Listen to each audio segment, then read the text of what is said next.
Hi everyone, Elizabeth here. We'll do kind of a brief little walk and talk. There's quite a few videos that I've been wanting to do, especially for a long time. I just haven't really gotten around to either doing them or I don't really know exactly like where to go and in what order on some of these things because there's always so many thoughts. But the one thing I do want to, I guess, kind of talk about is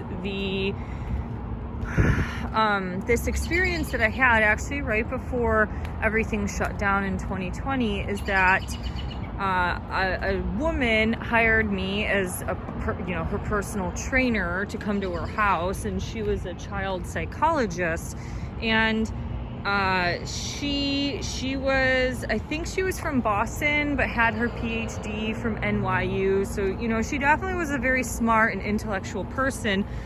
And ironically, our training had to end right before actually everything ended up shutting down anyways, because she already had 2 kids and she was pregnant with triplets, and what a thing on that. But anyways, she was, as an East Coaster, she was able to have more decent conversations than your normal passive Pacific Northwest person. So she was a little bit more blunt and honest, but anybody who knows the root basis of any sort of form of spirituality or existence on this planet is in regards to sound and frequency.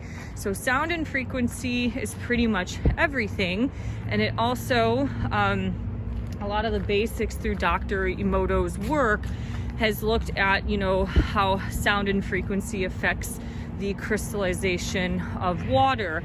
And so if you understand this, and you understand that these black boxes that we have, such as Android and iPhone devices and iPads and these laptops, these are crystals, and the energy and frequency that you get from these things has an effect.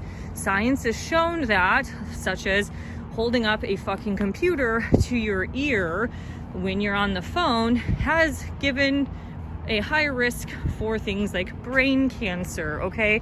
So sound and frequency is the root basis of everything, and it either can have a positive, more harmonious effect on people, or it can have a more detrimental, harmful effect on people.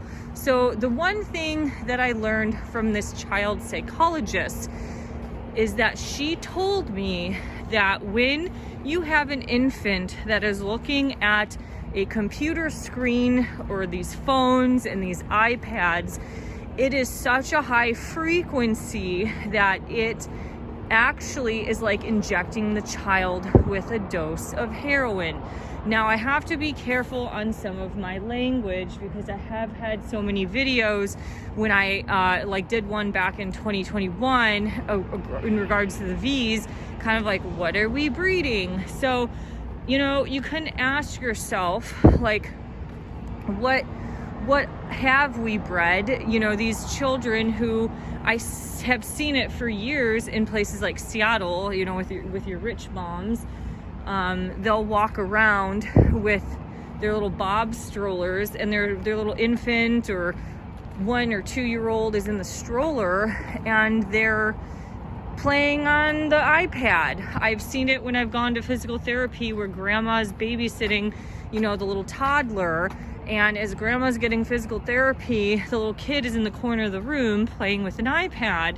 So if you think about the frequency of what these computer devices have done to a very malleable and vulnerable brain, you can really start to connect the dots in this is a different type of human that we're having. This is why people feel so different oftentimes, I think, when people visit places like Europe. And I even know I've had, these experiences where I was maybe that rotten millennial at some point in my 20s that was like, I hate kids. And then as I saw what children were like in places like Germany and Europe, I came to realize, like, I didn't hate kids. I kind of hate what happened to children in in America, because they have become so unruly and so like spoiled. You know, so many kids on these stupid like Dr. Phil shows are getting tainted. You know, mom can't get the kid to come downstairs until she gives the kid a candy bar. And so it's kind of like, what the fuck has happened to our country and culture and our people? So if you can understand this, it will allow you, especially if you're not a child, or excuse me, not a parent, or not a parent yet, it can allow you to take back parenting. Parenting has gotten, these are camellia trees, they're really pretty, they're winter blooms.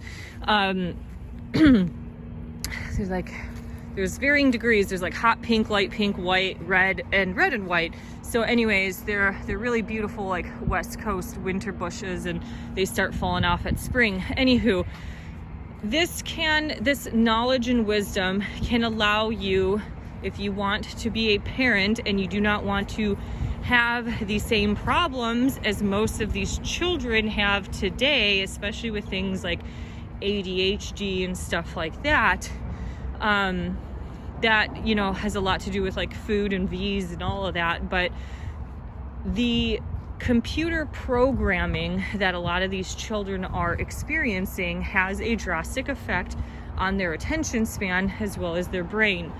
This information, I wish I shared it many years ago, but when she told me that, you know, infants looking at screens is such a high frequency, it's pretty much like injecting the child with heroin, that it does make you think, like, what have we created? This kind of zombie-like culture where these children and young people who have been raised on technology from birth are living a completely different lifestyle that not only is more satanic in general, it's more low frequency, lower vibration. It is completely opposite from, say, our Depression era babies, where these people were surrounded by nothing but the human experience of community, having to band together to make it through these really hard times. You had to be tough as nails to get through the Depression era. You had to be tough.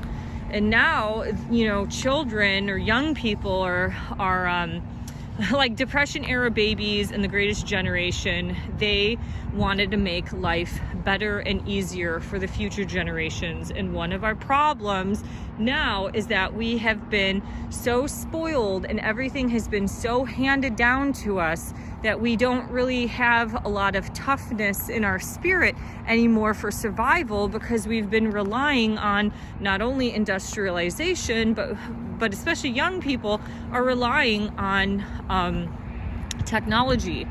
I remember in Germany when I hired a photographer for some of my cookbook work, he had a BMW, which kind of like blew my mind that a 20-year-old kid had a BMW, although that's like a status thing in Germany.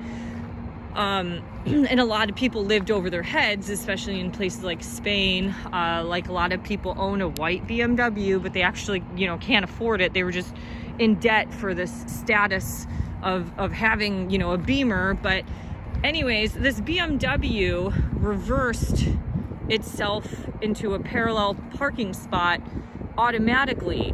So all he had to do was push a button or do something, and this car reversed itself. He said, he told me, I don't know how to do this.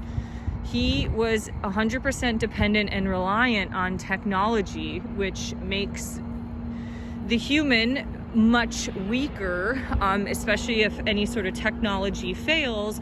But in terms of survival and all this NWO bullshit, it kind of makes things a lot easier to take over a generation of very weak people.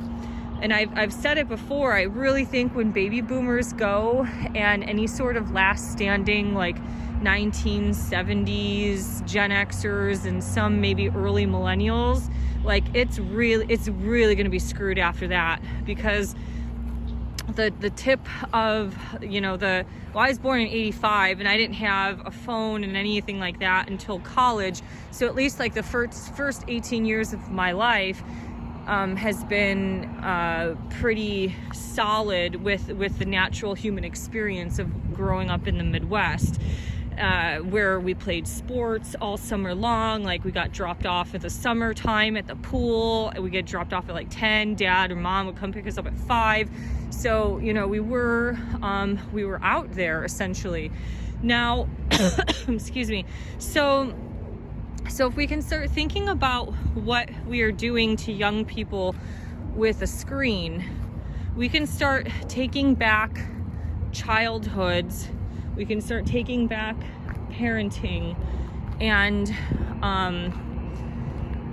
recreating our culture and our society to have a little more grit and a little bit more of that human experience. Although we live in this digital era, all of this technology is a choice.